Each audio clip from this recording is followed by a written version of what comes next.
Student प्रश्नावली 2 का 13वां प्रश्न है। ठीक है, लिखिए है इसमें एक तांबे के छड़ का व्यास 1 मीटर और लंबाई 8 मीटर है, जिसे पिघलाकर 18 मीटर पतला तार खींचा गया है। तार की मोटाई ज्ञात कीजिए। अच्छा प्रश्न है। ठीक है, इस प्रकार के पूछने की संभावना ज़्यादा रहता है।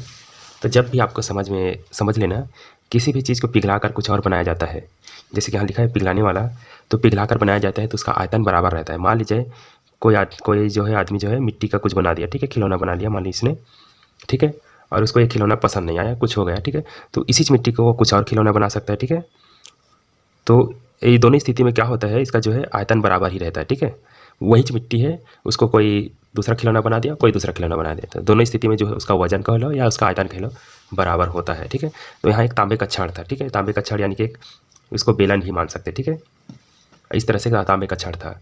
इसका जो है व्यास दिया है, लंबाई दे दिया है। ठीक है, लंबाई 8 मीटर ऐसे करके, और यहाँ पर व्यास जो है 1 दिया है।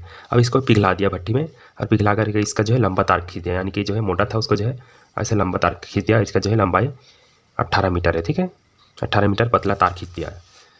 तो जो है ये दोनों स्थिति में इसका आयतन बराबर होगा, और इसी से हम जो है इस तार की मोटाई जो है ज्ञात कर सकते हैं। ठीक है, तो सबसे पहले जानते हैं आप क्या लिखते हैं। दिया गया है, दिया है छड़ का व्यास। ठीक है, छड़ का व्यास दिया है 1 मीटर। ठीक है, हमें पता है व्यास का आधा जो है त्रिज्या होता है।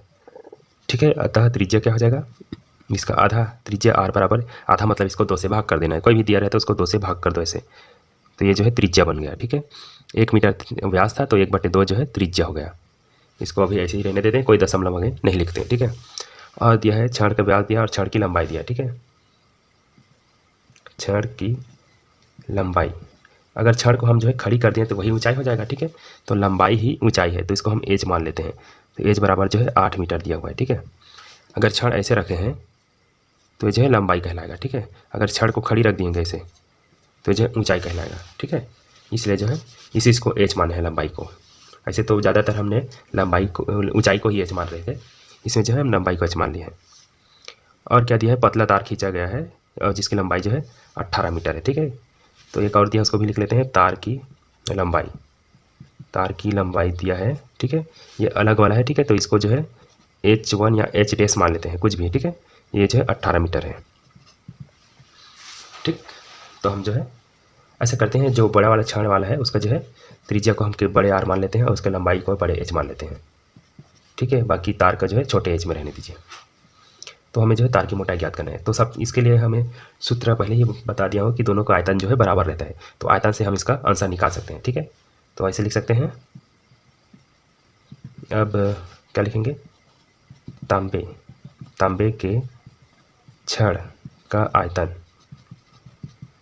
इसके बराबर जो है तार का आयतन होगा। ठीक है, बराबर तार का आयतन, दोनों जो है बेलन ही है। ठीक है, तो दोनों में बेलन का ही सूत्र लगाएंगे। तो तांबे के लिए हमने कैपिटल R लिया है। ठीक है, यानी कि बड़े अक्षर का, तो पाई R वर्ग H। ठीक है, ये जो है ये छड़ के लिए हो गया। इसी को हम छोटे अक्षर में इधर लिख लेंगे, पाई छोटे R का वर्ग और H। ठीक है, दोनों बराबर रहेंगे क्योंकि इसी को पिघलाकर बनाया गया है। तो चलिए मान रखते हैं। तो देखिए हमें जो है पाई का मान जो है रखें या ना रखें एक जैसे है, क्योंकि दोनों पार पाई है तो पाई से पाई कट जाएगा, इसका मान नहीं रखते। तो बड़े R का मान देखिए 1/2 है, और यहाँ वर्ग है इसलिए जो है हम इसको 2 बार लिख लेते हैं, 1/2 गुना 1/2। और यहाँ H जो है बड़े अक्षर में लेना था, नहीं तो दोनों तरफ जो है छोटा H हो जाएगा। ठीक है, तो H का मान क्या दिया है, देखिए 8 दिया है छड़ के लिए।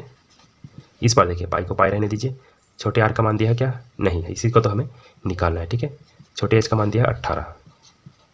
ठीक, रख दिया।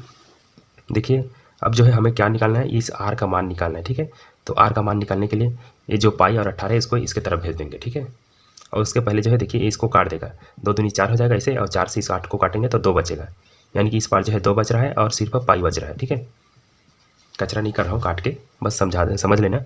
2 का गुना 2 से कर रहे हैं तो ऐसे 4 हो जाएगा, और ये ऊपर में है 8 है। ठीक है, तो 4 दूनी 8 ऐसे 2 बचा है, 2 बचा है, और ये पाई बचा है, उसको लिख दिया। ठीक है, और यहाँ पे देखिए इधर कुछ अभी नहीं कटेगा, तो पाई है, और जो है R का वर्ग है और 18 है। हमें सिर्फ R का वर्ग को रखना है अकेले, तो पाई को इसकी तरफ भेजेंगे। ठीक है, तो यहाँ R का वर्ग है और इस तरफ जो है 2 पाई है, तो ये पाई जो है R के साथ गुना इधर आ जाए तो बटे में हो जाएगा। ये जो 18 इसके साथ गुना में इस पर आकर जो है ये बटे में हो जाएगा। ठीक है, देखिए पाई से पाई कट जाएगा, ये 2 से ये कटेगा 9 बार में, 2 नियम 18। तो आर का वर्ग बराबर हमें क्या मिलेगा, ऊपर में सब कट गया है तो कुछ नहीं, एक बचा है, ठीक है, जीरो मत लिख देना, सब कट गया है इसका मतलब, ठीक है। तो एक बार में कटा इसलिए एक लिखेंगे, और नीचे में 9 बचा हुआ है, ठीक है। तो आर वर्ग बराबर 1/9 मिल रहा है, हमें आर बस का मान चाहिए, वर्ग का नहीं चाहिए, ठीक है। तो आर बराबर क्या मिलेगा, इसको ऐसे इधर भेजेंगे, जो इधर वर्ग है इधर आकर वर्गमूल बनता है, तो 1/9। तो हमें पता है ये जो 9 को जो है 3 गुना 3 लिख सकते हैं, ठीक है। और जिसका जोड़ी बना वो बाहर आ जाएगा, और एक का तो जोड़ी बनाए या ना बनाए कोई मतलब नहीं, ठीक है, एक को कितने बार गुना कर लो एक ही होता है, ठीक है। तो हमें आर बराबर देखिए जोड़ी बनकर बाहर आ जाएगा तो 1/3 मिलेगा, ठीक है। और ये जो है त्रिज्या है, सेंटीमीटर में लिख सकते हैं।